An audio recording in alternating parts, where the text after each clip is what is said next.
What if today's the day when you'll get desperate enough to get humble? What if today is the day when things start to change? See, God responds to humble, desperate prayers. That's what happens to a man named Manasseh. He's a king who lives with a lot of swagger. He doesn't care what God or anyone else thinks. He hits bottom, he gets humble, and he gets help. Manasseh's the kind of guy who does it his way, and he sends it hard until his way dumps him in the ditch and he loses it all. He deserves every bump and bruise to his body and his ego. Trust me. But does God laugh? Nah.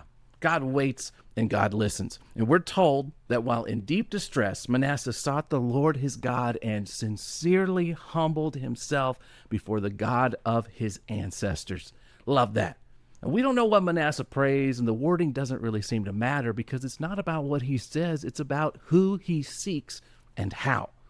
He doesn't come at God with a scheme, a plan, a strategy. There's no bargaining or bartering.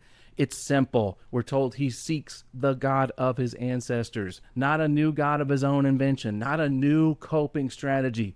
Yeah, he'd spent years going his own way, but there comes this moment here where he recognizes it's time to go back to retrace his spiritual steps.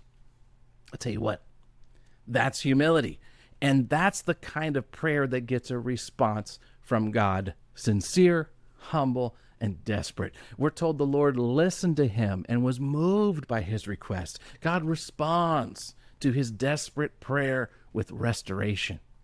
It's not that God likes to see us squirm. It's that he knows we can't get healthy until we get real. When we stop trying to make deals, when we get desperate. And how do you know when you hit bottom? Well, when you get humble and when you finally admit the truth. My life, my way just isn't working.